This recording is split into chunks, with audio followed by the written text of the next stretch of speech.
Comenzar leyendo Lucas capítulo 3. Antes David citaba este texto y dice: es una voz que clama en el desierto, preparen el camino para la venida del Señor, ábranle el camino, los valles serán rellenados y las montañas y las colinas allanadas, las curvas serán enderezadas y los lugares ásperos suavizados, y entonces todas las personas verán la salvación enviada por Dios. Aleluya. Este tiempo es un tiempo donde el Señor nos está llamando y preparando a ser esta iglesia profética como fue Juan el Bautista, que preparó el camino al Señor para que Él viniese y regresara. Y el plan de Dios siempre ha sido salvar a la humanidad, salvar y redimir al ser humano. Y podríamos decir que este plan de Dios, después que el hombre cayó en pecado, tiene dos facetas. La primera, Cristo vino, murió en la cruz, resucitó y ascendió al cielo y está sentado al lado del trono del Padre. Pero la segunda faceta es que Él volverá. Él volverá. Él volverá por su pueblo. Él volverá a reinar con vara de hierro. Él volverá como el juez justo. Él volverá.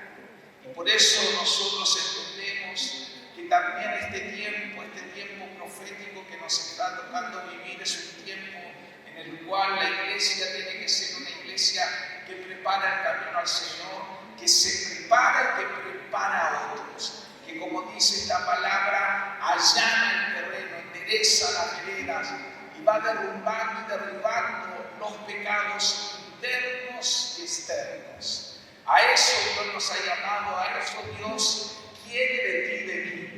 Quiere que seamos los Juanes Bautistas de este tiempo. Le puedes decir que al que está atrás tuyo, Dios quiere que seas como Juan el Bautista.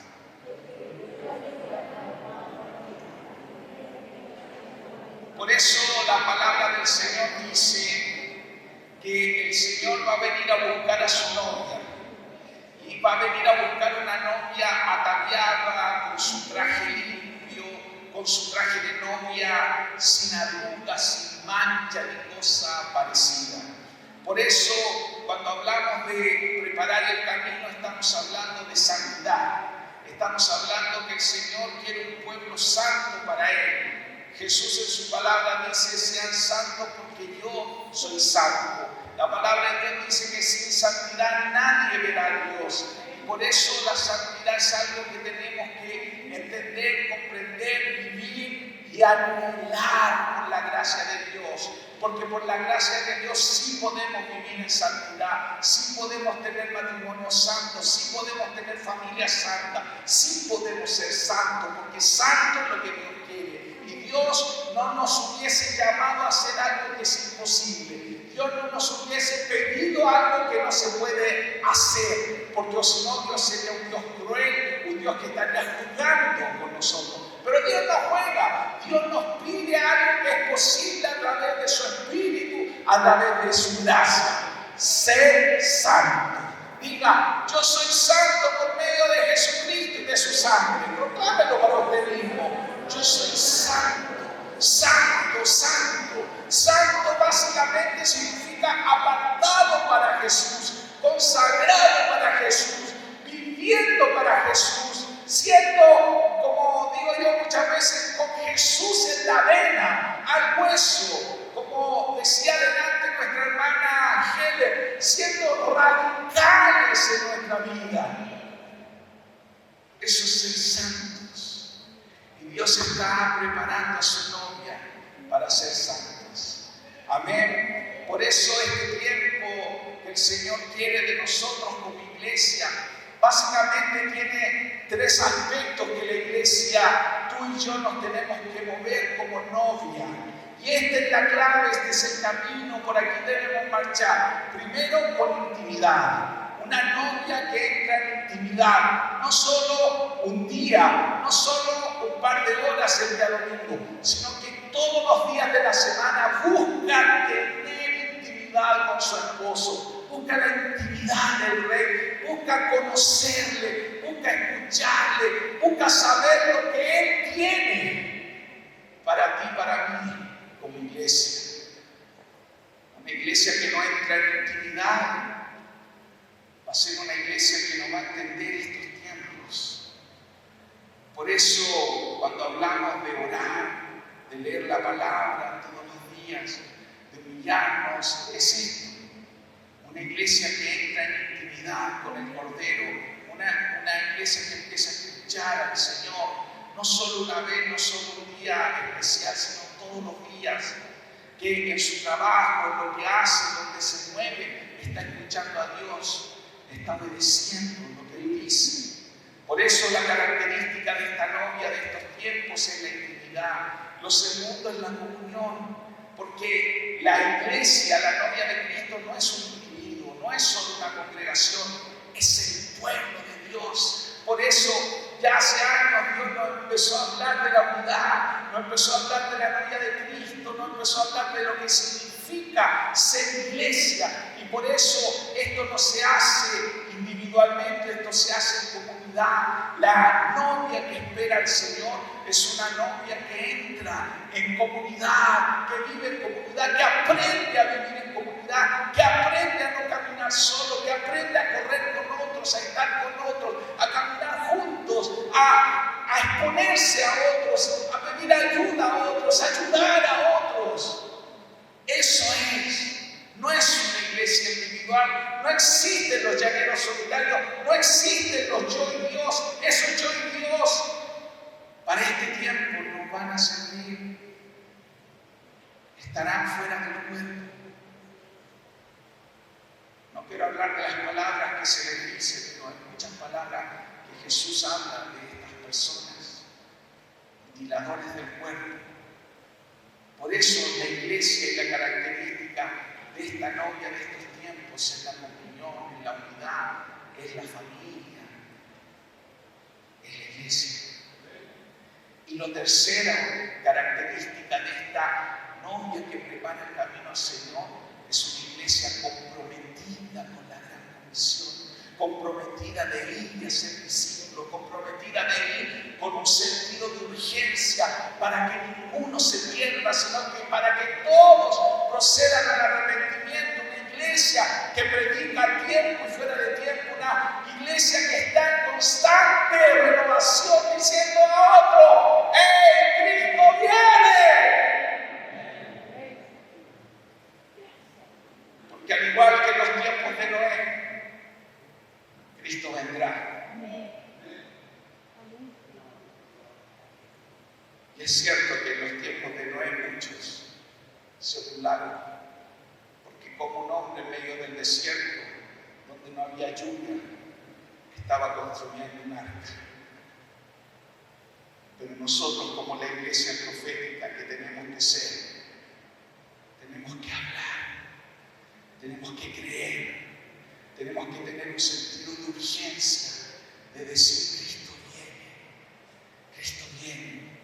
Por eso estas tres características son las que nos van a mover, las que nos van a llevar a ser el Juan el Bautista de este tiempo, entendiendo los tiempos y entendiendo lo que vivimos. Por eso es tan necesario, por eso es necesario predicar la palabra profética. Y la palabra profética, el ser esta iglesia profética, como dice Apocalipsis en el capítulo 19, versículo 10, dice que la palabra profética es dar un testimonio claro y certero de Jesucristo. El espíritu, la esencia de la profecía es dar esto, un testimonio claro de quién es Cristo, Jesucristo, Jesucristo. Por eso Dios nos está llamando a preparar el camino. Dios nos está llamando a hacer esta iglesia y esta novia, como dice el Espíritu, que dice: ven, ven, Señor Jesús. ¿Y qué dice el fiel y verdadero? Pues sí la cantamos. ¿Qué dice el fiel y verdadero? Dice en Apocalipsis 22: ciertamente ciertamente vengo pronto. Ciertamente vengo pronto. Amén. Dios nos está llamando a ser esta novia, esta iglesia que el Señor quiere. Y te voy a invitar a que podamos leer ahí Mateo capítulo 25.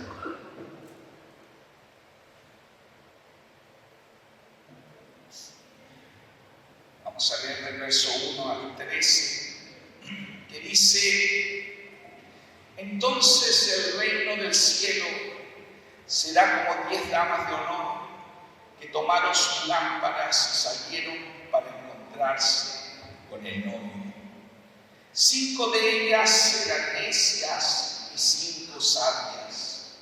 Las 5 que eran necias no llevaron suficiente aceite de oliva para sus lámparas, pero las otras 5 fueron tan sabias que llevaron aceite extra. Como el novio se demoró, a todas les dio sueño y se durmieron. A la medianoche se despertaron ante el grito de: miren, ya viene el novio, salgan a recibirlo. Todas las damas de honor se levantaron y prepararon sus lámparas.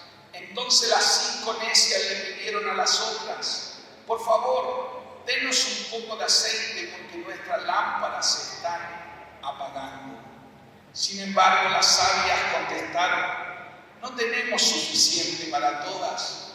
Vayan a una tienda y compren un poco para ustedes. Pero durante el lapso en que se fueron a comprar aceite, llegó el novio. Entonces las que estaban listas entraron con él a la fiesta de bodas y se cerró la puerta con llave. Más tarde, cuando regresaron las otras 5 damas de honor, se quedaron afuera y llamaron: Señor, Señor, ábrenos la puerta. Y él les respondió: créanme, no las conozco. Así que ustedes también deben estar alerta, porque no saben el día ni la hora de mi regreso. Amén. El regreso de Cristo no es solo un suceso, un acontecimiento, sino que es el regreso prometido por las Escrituras hace mucho tiempo. Y tan evidente como que Cristo vino, murió y resucitó, también Él volverá. Y por eso, como dice la Escritura y como dice Jesús, nosotros como iglesia debemos prepararnos para la venida de Cristo, porque debemos prepararnos para recibir una persona, un plan que el Señor tiene en sus manos. El amar el regreso de Cristo no es amar un evento, sino que es amar a una persona.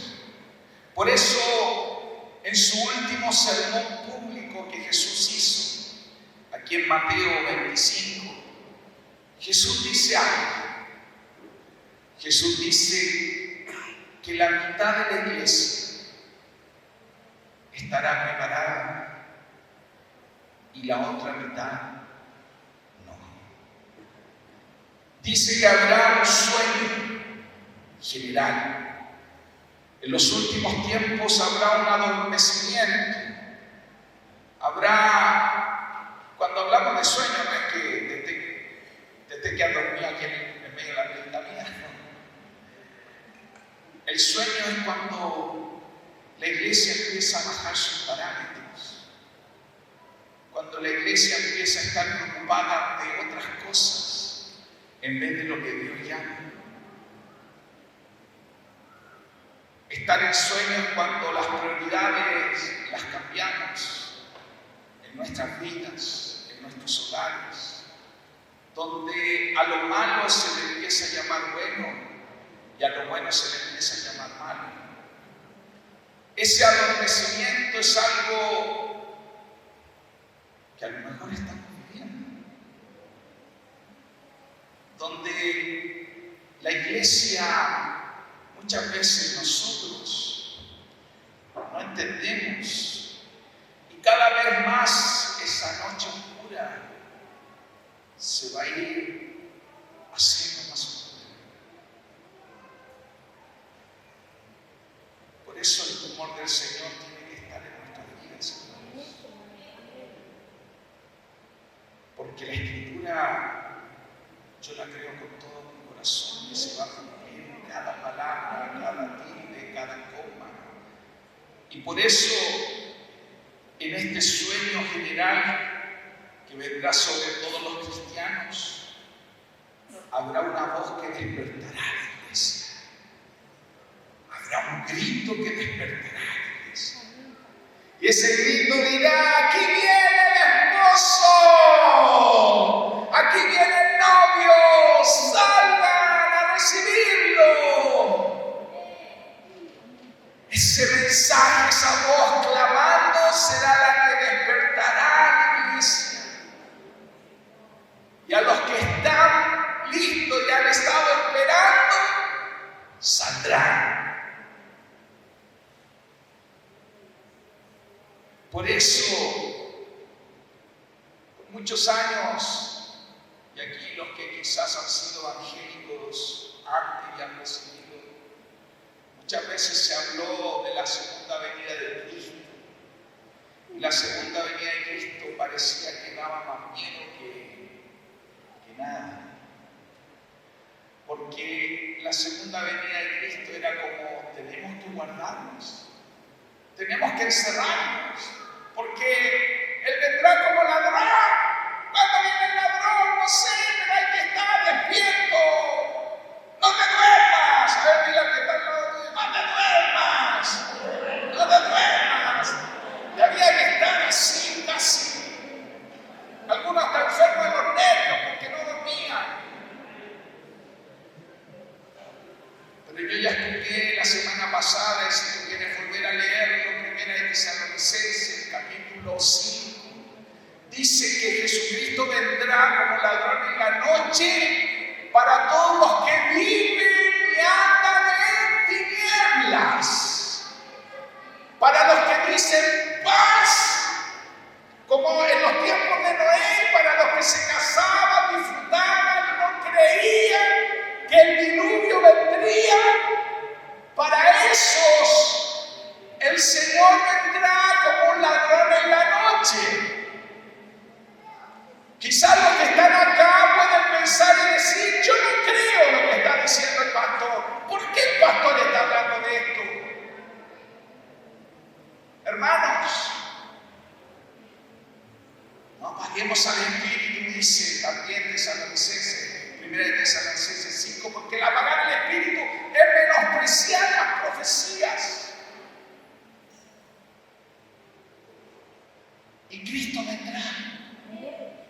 Pero vendrá, para los que están en tinieblas, vendrá como un ladrón en la noche, cuando menos lo esperen.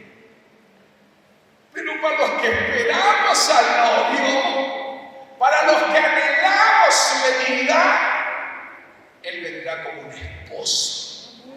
Vendrá para celebrar las bodas. Vendrá para los que estamos preparando el camino, esperándolo, vendrá como un esposo. Mi pregunta es: ¿a quién esperas tú? ¿A un ladrón o a un esposo? Eso es lo que tenemos que ir definiendo en nuestra vida. Yo espero al esposo, espero a mi esposo, a mi amado, o espero a un ladrón. Por eso el regreso de Cristo tiene que animarnos. El regreso de Cristo tiene que motivarnos, tiene que renovarnos, tiene que darnos todo lo que hemos aprendido. Tiene sentido porque nos preparamos para el regreso del Señor y no nos escondemos, no nos da susto, porque por la gracia, todavía la gracia de Cristo, el plan de Cristo, el camino que Cristo nos abrió al Padre cuando dijo: yo soy el camino, yo soy la verdad, yo soy la vida, nadie va al Padre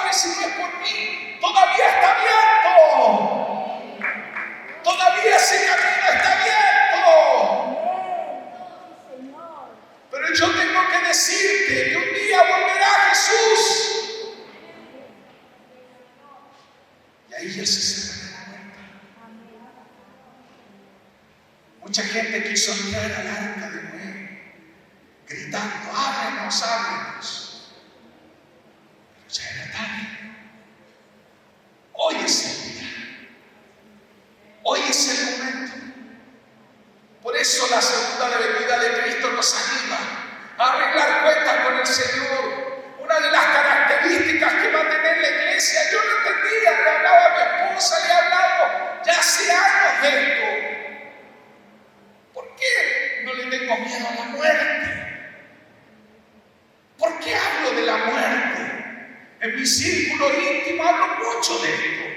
Quizás aquí no lo hablo, ahora va a quedar grabado, pero porque las características de la iglesia de los últimos tiempos va a ser una iglesia que no le tiene miedo a la muerte, porque está preparada, porque si Cristo no viene y me muero, voy con Él. ¿Estás preparado? Porque esa va a ser la característica de esta novia, que no estimó ni su propia vida, dice Apocalipsis, sino que su vida la dio. Por eso, hermanos, el regreso de Cristo es algo que nos motiva. Por eso el regreso de Cristo no es como antiguamente los hermanos decían: hay que encerrarnos, hay que escondernos, porque el anticristo está afuera. La iglesia de estos tiempos no es una iglesia que le va a temer al anticristo. Va a ser una iglesia que va a anhelar al esposo. No le va a temer al anticristo. Por eso la palabra de Dios en Mateo 25, cuando dice, salgan, no dice quédense, dice ahí viene el esposo. ¿Y qué tienen que hacer las vírgenes?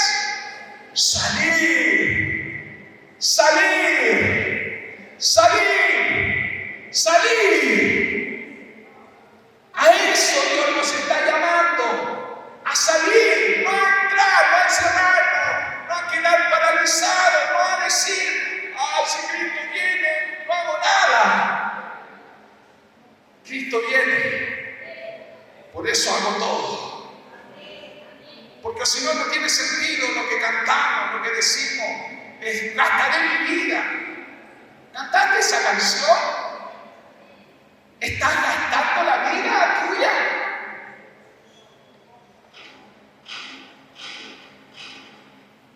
Esto es lo que el Señor quiere.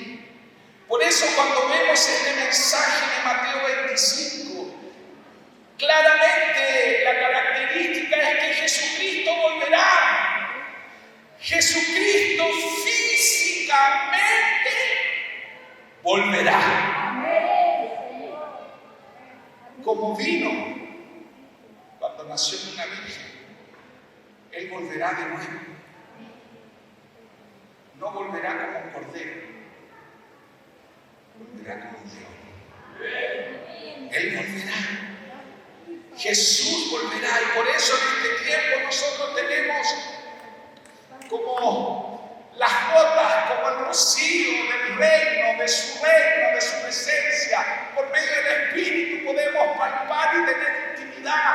Y Él empieza a gobernar en la medida que yo le abro paso en mi hogar, en mi vida. Él empieza a gobernar, pero siguen siendo gotas del rocío. Pero cuando Él venga por segunda vez, Él volverá.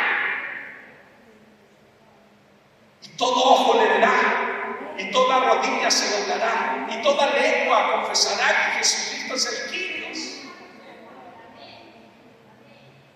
Y nadie podrá decir: ven, vamos a ver. Todo ojo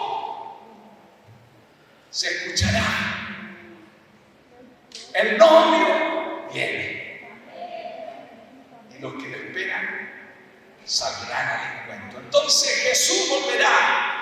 Y Él vendrá no como un ladrón, sino como un esposo.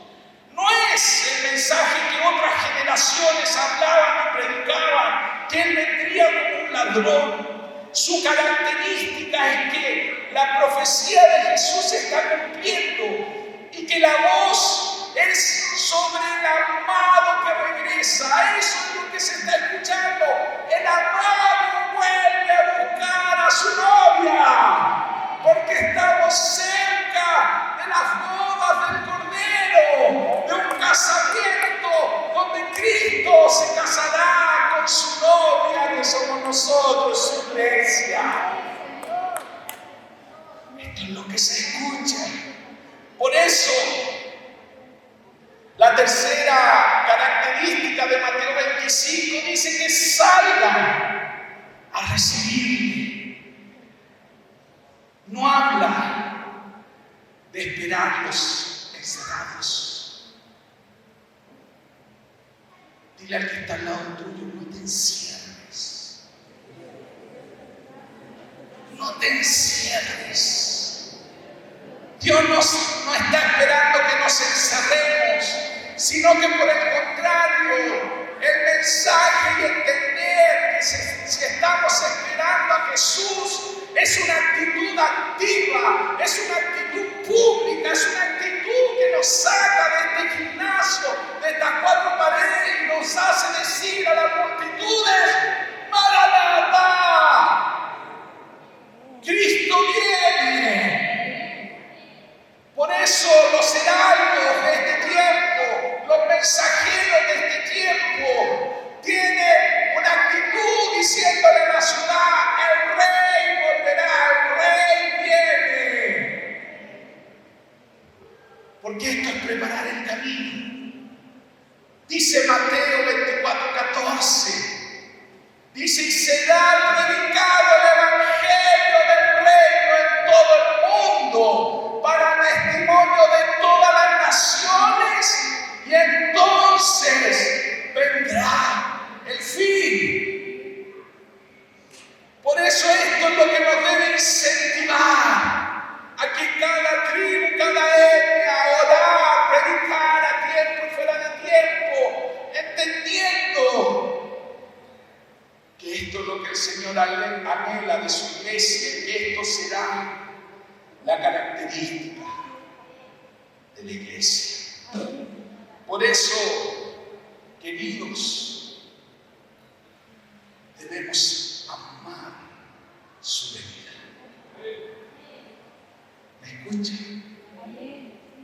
Debemos amar su venida.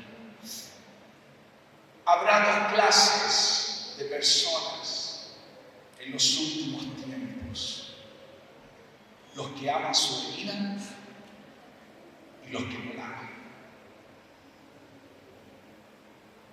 Usted se va a ir dando cuenta en este año, que vamos a hablar mucho de esto, que habrá una gente, dice Apocalipsis, que odiará al rey, que no querrá al rey, que los reyes de esta tierra, Isaías tuvo una revelación, David también la tuvo, diciendo: los reyes de la tierra se unirán contra su ungido, contra su hijo, porque no querrán entregar los gobiernos. Habrá gente que va a amar su venida y otra que no. Y por eso, hermano, no alcanza solo con saber como información que Él viene. Yo sé que usted ahora está recibiendo una información. Cuando cantamos, estamos recibiendo información. Pero no vale la información. Necesitamos la revelación.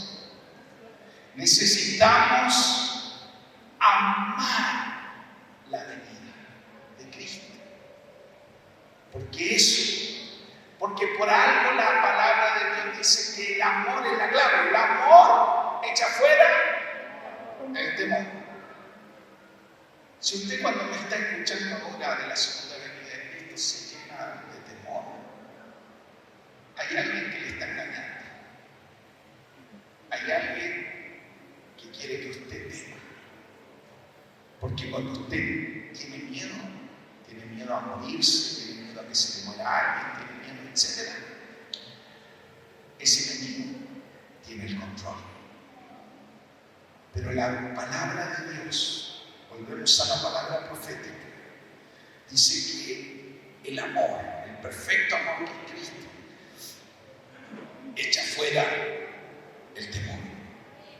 También dice 1 Corintios 13, dice que el amor todo lo sufre, todo lo soporta, todo lo espera.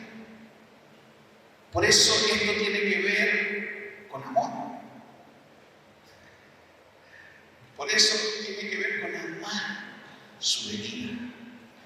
Por eso cuando hablamos y vemos aún lo que Jesucristo profetizó, cuando usted lee Mateo capítulo 24, que delante citó el hermano José varios versículos de este, dice ahí en una parte, en el versículo 16, no lo tengo ahí, pero créanme o búsquenlo después, dice que ahí, me parece que es del 2 al 14, bueno, empieza a hablar Mateo 24, diciendo que la maldad en los últimos tiempos va a aumentar y que el enemigo va a hacer algo, diciendo que el amor de muchos se va a apagar. Hay muchos, para que me crean, estoy citando textualmente la palabra. El amor de muchos se enfriará. Por eso es tan importante amar la venida del Señor, amar lo que Él ama. Como dice, podemos leer, mire lo que Pablo dice en 1 Corintios capítulo 16, versículo 22. El que no amare al Señor Jesucristo, sea anatema. ¿Y qué dice al final? El Señor viene. Mire Pablo diciendo, mire, todo se resume en esto. Hay que amar al Señor y el que no ama al Señor, sea anatema, es maldito. Sea maldito. ¿Y cómo concluye este capítulo de 1 Corintios? ¡Maranata! ¡Maranata! ¡El Señor viene! Por eso debemos amar su venida. Dice también ahí en 2 de Tesalonicenses, capítulo 2, todo el capítulo, no quiero que lo busquemos ahora, búsquelo después si lo están notando. Habla del anticristo, de los últimos tiempos. Y él dice que uno de sus engaños, que va a ser, ahí en el versículo 10, dice, serán engañados, hablando de las personas en los últimos tiempos, serán engañados por el anticristo, los que no recibieron el amor de la verdad para ser salvos. El engaño del diablo es que tú no recibas el amor del Señor para salvación. Ese es el engaño. Y ese será el engaño que cada vez también veremos.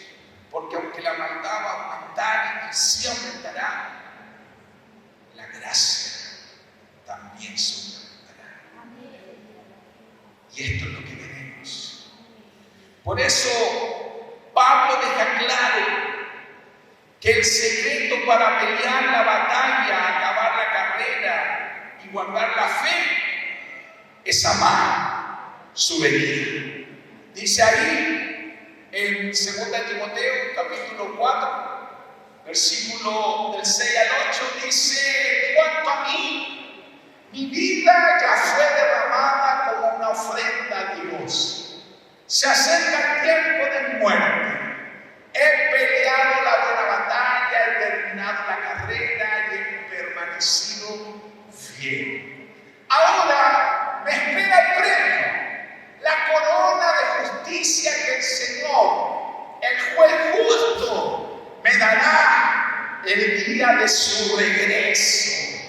Y el premio no es solo para mí, decía Pablo, sino para todos los que esperan con anhelo su venida.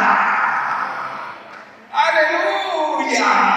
¡Aleluya! Este es el premio para los que anhelan su venida. Por eso guardar la fe es amar su venida. Queridos hermanos y hermanas, un cristiano que no ama el regreso de Cristo es como una novia que no anhela el día de su boda. Si tú no amas el regreso de Cristo, es que no, es como esa novia que dice que quiere pero no quiere, que dijo que sí, pero él no, que dice bueno ya, pero mejor no. Si yo amo a Cristo,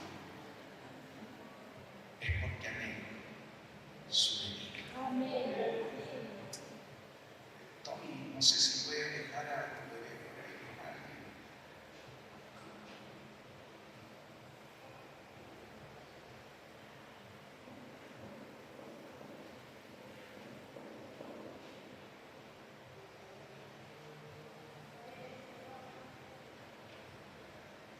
Preguntaba al Señor si tenía que decir esto, pero creo que lo tengo que decir.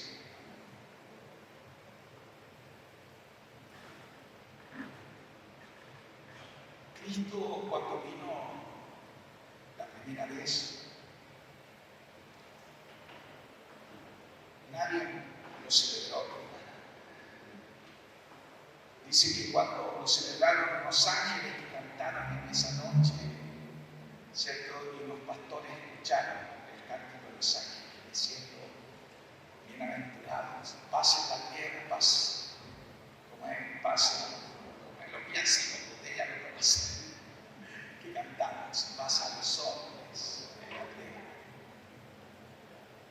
También en una ocasión cuando iba a entrar a Jerusalén, la gente decía, Hosana, Hosana, el que viene en el nombre del Señor. Pero era una adoración muy falsa, porque después esa misma gente fue la que dijo, crucifíquenme. Si nosotros hablamos de la primera venida de Cristo, en este plan que Dios tenía una misión, y era morir por nuestros pecados. El presentarse como el Cordero de Dios que quita el pecado del mundo y ofrendarse, porque ninguno de nosotros podía ni puede por sus propios méritos acercarse al Padre. Por eso vino Cristo. Pero en la segunda venida vamos a celebrarlo. En la segunda venida, todo ojo le va a ver, toda lengua le va a confesar. No será algo oculto, pasajero, no será para unos pocos que creerán, todos. En su primera venida, Cristo tenía sus ojos en la cruz ensangrentado, moreteado por los golpes, por los escupitazos. Pero cuando Él regrese, Él vendrá con ojos de fuego. En su primera venida lo vimos con su pelo rajado, lleno de sangre por las espinas. en su segunda venida Él vendrá con cabellos blancos, como la lana. En su primera venida le clavaron una lanza, lo hirieron, lo desgarraron. Pero en su segunda venida, de su boca saldrá una espada. Vendrá con un manto lleno de sangre y en sus muslos estará escrito fiel y verdadero. Y quiero decirte, hermano, hermana, que hoy la puerta de la gracia todavía está. Pero cuando Cristo regrese, que no sabemos el día ni la hora ni el momento, será como un juez que se sentará en un trono blanco, dice Apocalipsis 20, que aún a los muertos nos hará salir de las tumbas y nos juzgará. A todos los que le negaron, a todos los que Pilato estará ahí, Judas, en ese gran trono blanco, el juicio del gran trono blanco. ¿Y qué pasa si hoy, hermano, la muerte viene a golpear tu vida? Le has dicho al Señor: yo soy tuyo, tú soy mío, tú eres mío.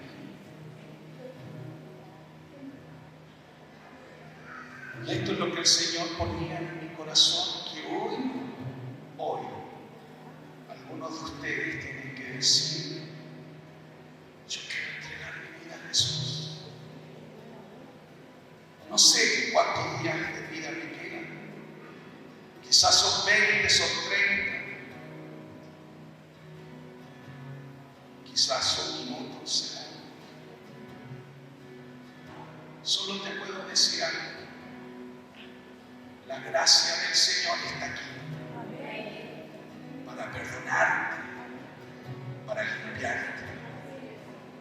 Pero es hoy el momento de arreglar cuentas. No es mañana, no es cuando esté preparado, no es cuando, es hoy. Porque nadie sabe. Es hoy. Me voy a pedir que se pongan en pie todos. Y los que hoy saben que tienen que decirle a Jesús: Jesús, yo tengo que arreglar cuentas. Yo no amo tu venida porque tengo miedo, porque tengo cosas en mi vida ocultas, pecados. Pecados que no he confesado, que no he arreglado. Pero hoy quiero ir al trono de la gracia. No quiero ir y no quiero estar en ese trono, en el juicio del trono blanco, sino en el trono de la gracia, para alcanzar oportuno socorro. No, solo.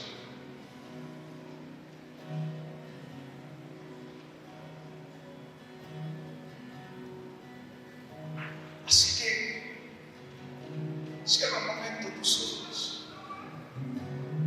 Y este es el momento donde el Espíritu Santo va a hablar a tu vida, hermano. No para juzgarte ni condenarte,